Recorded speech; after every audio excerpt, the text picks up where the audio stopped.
Hello dear bikers and bike enthusiast, আপনারা জানেন যে আমরা পরশুদিন দুটা ইয়ামাহা FZ25 যে নতুন বাইকটা এসএ মোটরস লঞ্চ করেছে সেটা নিয়ে লং রাইডে এসেছি। লং রাইডে এসে আমরা চেক করেছি এবং এই চলতি পথে বিভিন্ন জায়গায় আমরা সাতছড়ি, শ্রীমঙ্গল বিভিন্ন জায়গায় আমরা নিজেরা রাইড করেছি। আমাদের যত ভাই ব্রাদার আছে তাদেরকে একটু টেস্ট করার চান্স দিয়েছি। তো যাই হোক, আমরা এখন আছি শ্রীমঙ্গল বিলাসছড়া, একটা পাহাড় টিলা, চা বাগান চারদিকে।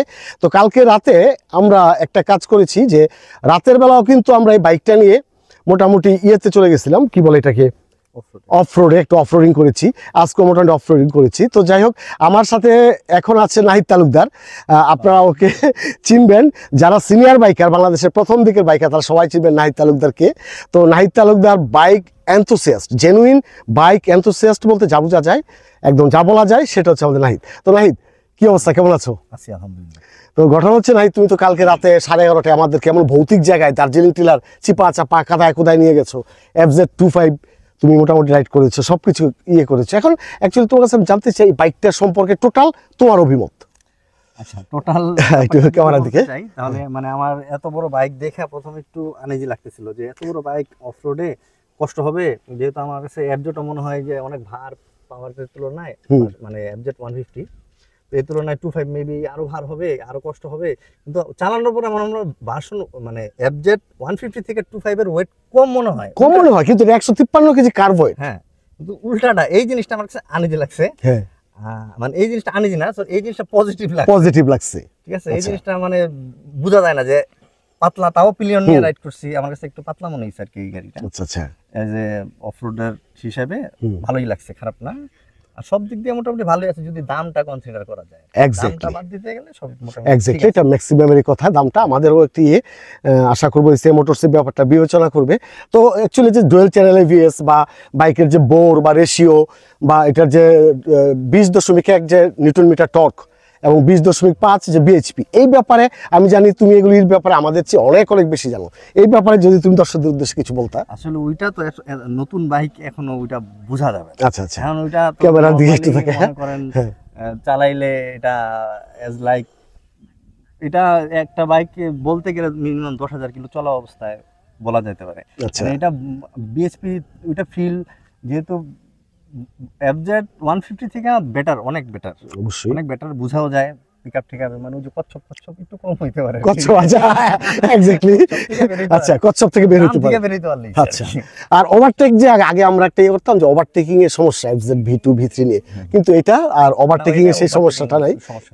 ইনস্ট্যান্ট 4 নাম্বার গিয়ার থেকে দেখলাম টান দিয়ে। 4 নাম্বার দরকার না, 5 নাম্বার রেশিও তো অনেক শর্টে। হ্যাঁ, আপনি 5 নাম্বারেও 30-35 ইজিলি চালানো যেতেছে। তো আপনার 60-70 আছে, আপনি ওই গিয়ারে থ্রোটল দিলে সে বের হয়ে যেতেছে ইজিলি, মানে ওই কনফিউশন থাকতেছে না আমার গিয়ার নামা মুক্তি করব, যেটা FZ ভার্সন মানে FZ150 তে যেটা আমরা গিয়ার নামাও যাবো কিনা, আমরা ক্যালকুলেটর নিয়ে বসতে তো যাব না। আচ্ছা, ওই জিনিসটা দরকার পড়ে। একটা জিনিস, মিটারটা ব্যাপারে সবাই বাজে মন্তব্য করতেছে। ভার্সন FZ ভার্সন 3 এর মতই সিমিলার। হ্যাঁ, এই মিটারটা মানে আগের টেকনোলজি, হ্যাঁ 5-7 বছর আগের টেকনোলজি, ওই মিটারটাই রইছে। মানে ইন্টারন্যাশনাল মার্কেটে এটা চলে না এখন। মানে FZ25 এর মানে প্যাটার্নটা তো সেই 2019 এরটাই রইছে। হ্যাঁ, সেহেতু তো আগের। আচ্ছা, একটা জিনিস, এটার যে মানে রেডিয়াস, ঘাড়ের যে রেডিয়াসটা, এটা কেমন? অন্যান্য বাইক তো R15 V3 এগুলো আমাদের অনেক জায়গা নিয়ে ঘুরে। রেডিয়াসের কথা বলবো না, অফরোডিং মানে এই রেডিয়াস থেকে শুরু করে আর যে ওয়েট ব্যালেন্স ডিস্ট্রিবিউশন মাঝখানে করার কারণে পুরো অফরোডিং এর খেলাটা এটা অন্যরকম। আমার কাছে 25 150 থেকে বেটার মনে হচ্ছে। হ্যাঁ, অফরোডে বেটার। দ্যাট মিন্স এটা অফরোডেরটা আমি এখন বলবো না, বলার মতো অনেক আছে। অফরোডে এটা বেটার মনে হচ্ছে। ইভেন এটার যে ওজনটা আমার কাছে ওজন মনে হয় না আর কি। দ্যাট মিন্স তোমার কথা এটাই বুঝতেছি, এসএ মোটরস এই বাইকটাকে যে নামে ব্র্যান্ডিং করতেছে সেটা হচ্ছে lord of the adventure. That means আর আমরাও যেহেতু অ্যাডভেঞ্চার একটু পছন্দ করি, তুমি অ্যাডভেঞ্চার, আমি জানি যে তুমি সবচেয়ে বেশি FZ-V2 নিয়ে অ্যাডভেঞ্চার করছো, তো এটা দিয়ে অ্যাডভেঞ্চার করা যাবে, মানে টুরিং বাইক হিসাবে ইউজ করা যাবে। তাহলে যাক, আলহামদুলিল্লাহ। তো কথা হচ্ছে দাম, মূল ইস্যুটা একটা ইস্যু, দাম। এটাতে ওরকম কোনো ইস্যু নাই। মিটার যে যদিও মিটার আপনার এই বাইকের কোনো পারফরমেন্সের সাথে ভ্যারি করে না, বাট নাকের সামনে ঝুলে থাকে জিনিসটা ভালো হলে চলতো।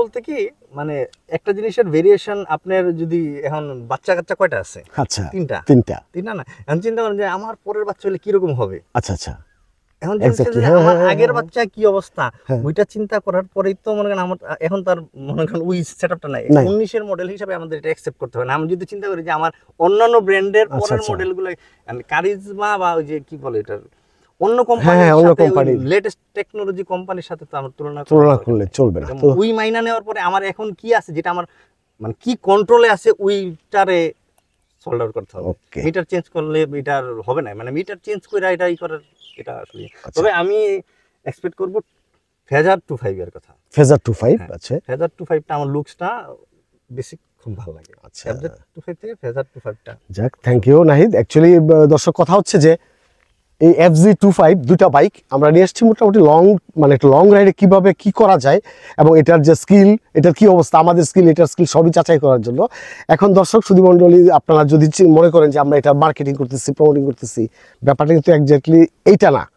আমি আপনাকে বলি না ইয়ামা বাইক কিনতে, আপনি অনেক ব্র্যান্ড আছে, যা মন চায় তা কিনেন। তো আমরা জাস্ট মানে এটার পারফরমেন্স চেক আপ করার জন্য আসতেছি। অ্যাকচুয়ালি ভিডিওটা এই জন্যই করা। তো ঠিক আছে নাহিদ, তোমার মানে মূল্যবান মতামত দেওয়ার জন্য। আশা করি দর্শক ভিডিওটা দেখবেন, ভালো লাগলে লাইক, শেয়ার, কমেন্ট করবেন। আসসালামু আলাইকুম। আসসালামু আলাইকুম।